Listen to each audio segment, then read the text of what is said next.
2003 में हुई export oriental company के कागजात जांच के लिए निरीक्षक कर्मचारी विजय बुरेवार को भेजा गया था।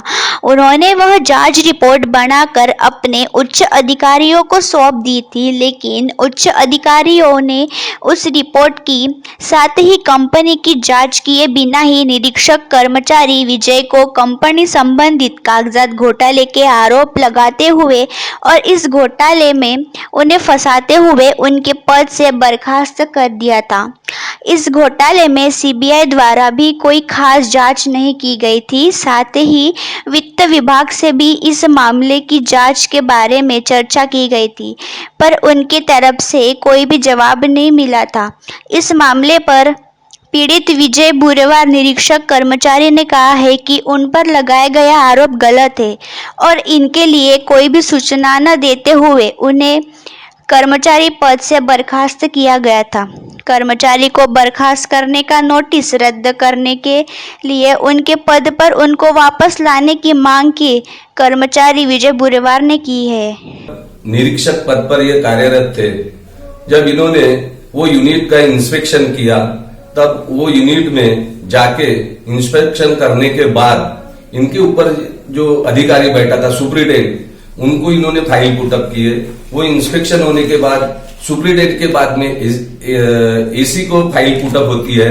तो जिस तरीके से अधिकारी कर्मचारी काम करता है, वो कर्मचारी काम करने के बाद अपने उच्च अधिकारी के पास में वो जो अपनी रिपोर्ट सौंपता है, तो जैसे जैसे अधिकारी के पास ऊपर फाइल जाती है, जैसे इंस्पेक्टर के बाद सुप्रीटेंडेंट के बाद में एसी के बाद में जेसी के बाद में एडीसी के बाद में कमिश्नर, तो इन लोगों ने जो इसका इंस्पेक्शन किए, वो इंस्पेक्शन के अंदर में क्या है, एक कर्मचारी ही दोषी निकला गया। ये मेरा कहना है कि तुमने इतनी बड़ी सजा उसको अकेले को दे दी है। सुप्रीटेंडेंट था भाई, अधिकारी कमिश्नर तक लेवल तक जब फाइल जाती है, और ये कोई छोटा मोटा इश्यू नहीं है, ये करोड़ों के मामले का इश्यू है। ये जब रेवेन्यू कलेक्ट करने को इंस्पेक्टर को तुमने भेजे वहां पे इंस्पेक्शन करने को, तो वो इंस्पेक्शन करके जब आता है और अपनी रिपोर्ट अगर वो अपने उच्च अधिकारी को देता है, तो उनका भी काम है कि वो यूनिट में जाकर देखना, एसी है, डीसी है, एडीसी है, कमिश्नर है।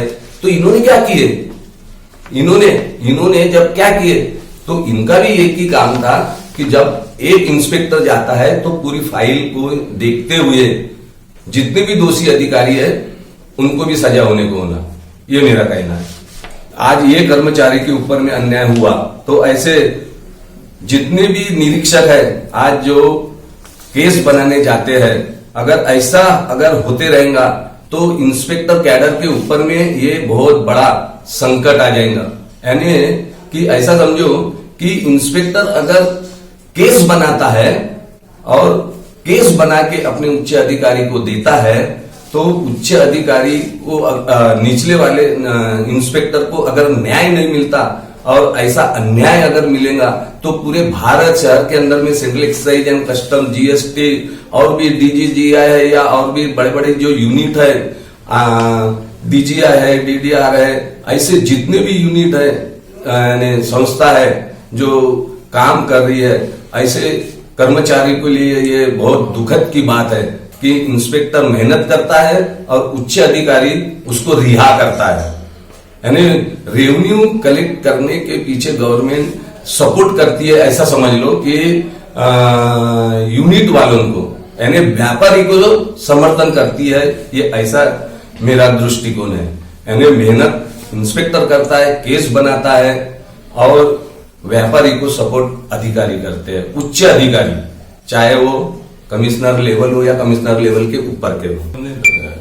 2003 में फैक्ट्री आ गई, वहां पे चालू हुआ कामकाज, मशीन लगी थी वहां पे, और सिर्फ सीबीआई का यही कहना है कि वहां फैक्ट्री नहीं थी, तुम कागजात पे काम किए होगे, बस यही कहना है। इसके ऊपर हमारे को डिपार्टमेंट में प्रोसिक्यूशन सैंक्शन किया, फैक्ट्री नहीं करी, यही है।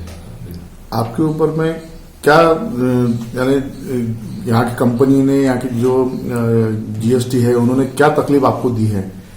मुझे यही तकलीफ दी है कि विदाउट पेपर, विदाउट लेटर, कुछ भी इंटीमेशन न देके अपने आप ही उन्होंने प्रोसीडिंग सैंक्शन कर दिया। आपको टर्मिनेट करने का कारण क्या था ये बताइए, और कब किया आपको? मेरा यही टर्मिनेट करा कि जो सीबीआई ने कोर्ट में दाखिल किया, प्रोसीडिंग सैंक्शन किया, तो 2019 को हमारे ऊपर ये हुआ, कन्विक्ट हो गए, हम कोर्ट ने कन्विक्ट कर दिया। उसके बेस पे हमको कमिश्नर ने टर्मिनेट किया। इसमें जो स्कैम चालू है, हाँ, उसके बारे में क्या कहेंगे? इसके बाद में यही कि जो एरियाज में पैसा पड़ा था, जो रूल रेगुलेशन था वो सही था, सही होने के बावजूद भी इन्होंने रिकवरी की ही नहीं। गवर्नमेंट मैंने ऑफिस रिकवरी नहीं की फैक्ट्री से, सिर्फ हमारे के ऊपर अकेले को कार्रवाई की, और इसका जवाबदारी ज्यादा से ज्यादा सुप्रीम पे रहती है। सुप्रिंटेंडेंट CT3 इशू करता है और माल की नियान होती है। जब तक सुप्रीम साइन नहीं करता तब तक फैक्ट्री चलती नहीं। हम उसके नीचे वाले निरीक्षक थे। जब सुप्रिंटेंडेंट ऑर्डर करेगा कि तुम देखो सही है क्या नहीं, तो हम देखने के लिए जाते थे, बस वापस आते थे। सेंट्रल एक्साइज डिपार्टमेंट में सुप्रिंटेंडेंट के पद के ऊपर कार्यरत हूँ, और मैंने यह विभाग 1989 में एज ए इंस्पेक्टर करके ज्वाइन किया है, और 2004 में मेरा एज ए सुप्रिंटेंडेंट करके प्रमोट हुआ मैं, और 2004 से आज तक मैं एज ए सुप्रिंटेंडेंट के पद के ऊपर कार्यरत हूँ। और साथ ही साथ हमारा जो विभाग में SC/ST के कर्मचारी का जो संगठन है, custom central excise SC/ST employees welfare association, उसका मैं राष्ट्रीय अध्यक्ष हूँ। तो यह मैं बताना चाहता हूँ इस माध्यम से कि हमारा जो विभाग है उसमें एक EOU फ्रॉड हुआ। EOU फ्रॉड ये है कि जो विदेश से माल यहां कहकर बुलाया गया कि हम इसको एक्सपोर्ट करेंगे वापस। तो जब विदेश से माल बुलाते हैं तो उसके ऊपर अगर वापस एक्सपोर्ट करना है तो उसके ऊपर कस्टम ड्यूटी का छूट मिलता है। तो चूंकि उसके ऊपर कस्टम ड्यूटी इंपोर्टेड माल के ऊपर नहीं चुकाई, और उन्होंने उस चीज से वापस एक्सपोर्ट न करते हुए उस इंपोर्टेड माल को इन्होंने लोकल मार्केट में बेच दिया, और ये वापस कोई भी एक्सपोर्ट हुआ नहीं। और 2003 से 2007 में बड़े पैमाने पर ऐसी यूनिट्स खुली।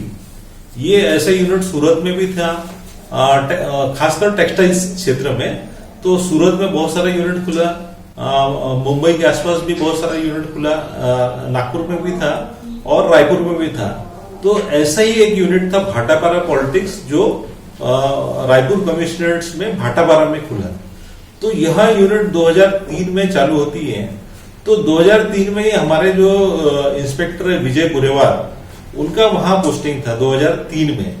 और 2003 के पहले 3 महीने में ही जब ये केस होता है तो 3 महीने में उनका वहां से ट्रांसफर हो जाता है। 3 महीने में वहां से जब ट्रांसफर हो जाता है, तो जब ये विभाग 2003 में ही नॉलेज में आ गया यह फ्रॉड, 2003 में भाटापारा पॉलिटिक्स का, वहां पर हेडक्वार्टर प्रिवेंटिव भी जाते हैं, डिवीजन प्रिवेंटिव भी जाते हैं, और उसके बाद वहां पर DGCI भी जाता है। लेकिन कोई भी इस फ्रॉड को 2003 में रोकने का कोशिश नहीं करता है, और 2003 से 2007 तक के ये निरंतर फ्रॉड चलता रहता है विभाग की जानकारी के आने के बाद भी। तो 2003 के पहले 3 महीने में इनका ट्रांसफर हो जाता है। उसके बाद भी यह जो फ्रॉड है यह 2007 में जो कंटिन्यू चलता गया, तो CBI ने भी इस मामले का पूरा जांच नहीं किया, विभाग ने भी इस मामले का पूरा जांच नहीं किया, और सिर्फ एक मात्र जो विजय गुरेवार है, इनका CBI ने थोड़े से पीरियड का इन्वेस्टिगेशन किया, पूरे मैटर का इन्वेस्टिगेशन नहीं किया। तो यहां लगता है कि CBI ने भी किसी दबाव में टैक्स चोरों को बचाने का काम किया, और एक CBI ने इस मैटर को टोटलिटी में जांच नहीं किया, 2003 से 2007 तक का जांच नहीं किया। यही नहीं तो और बाकी जो यूनिट है और ये फ्रॉड के पीछे जो मास्टरमाइंड है उसको भी ढूंढने का काम नहीं किया। तो यहाँ सारे जो मैटर्स में जो जितने भी जो खुले थे और जो यूनिट्स ये हो गया था, तो उनसे आज तक भी करोड़ों रुपए अभी तक के भी सरकार को मिला नहीं है। और यहाँ जो अमाउंट है वो थाउजेंड्स ऑफ करोड़ में है, जो अमाउंट है यह थाउजेंड्स ऑफ करोड़ में है। लेकिन एकमात्र जो इस मैटर में जो इंस्पेक्टर था उसको ऐसे ऑफिसर ने प्रोसिक्यूशन सैंक्शन दिया है कि जिसको उसके बारे में कोई जानकारी नहीं थी। जब ये इनका पोस्टिंग फ्रॉड था रायपुर का, इनका पोस्टिंग था विजय बुरेवार का नागपुर में, और प्रोसिक्यूशन सैंक्शन किसने दिए हैं? नासिक के कमिश्नर ने। तो जो ऑफिसर ने प्रोसिक्यूशन सैंक्शन दिया उसको केस के बारे में जानकारी होनी चाहिए, उसको उस अधिकारी के बारे में जानकारी चाहिए कि वो अधिकारी किस तरीके का है। जिस अधिकारी ने प्रोसिक्यूशन सैंक्शन दिया उसको ना केस के बारे में पूरी जानकारी थी, ना ही जो अधिकारी जिसके बारे में प्रोसिक्यूशन सैंक्शन दिया जा रहा है उसके बारे में भी कोई जानकारी नहीं थी। तो यहां जो प्रोसिक्यूशन सैंक्शन एक गलत तरीके से दिया, और जब यह सीबीआई के दबाव में जो प्रोसिक्यूशन सैंक्शन दिया, तो जब चूंकि एविडेंस जो पूरा था वो पार्टी के अगेंस्ट में थे, भाटापारा पॉलिटिक्स के, और यहां मैटर को 15 साल हो गया था, तो सीबीआई कोर्ट ने भी जल्दबाजी में वो चूंकि इनको विभाग ने प्रोसिक्यूशन सैंक्शन दिया था, तो इसलिए उनका टोटलिटी में उनका गलती को एग्जामिन न करते हुए, और क्योंकि जो एविडेंसेस था वो पूरा पार्टी के अगेंस्ट में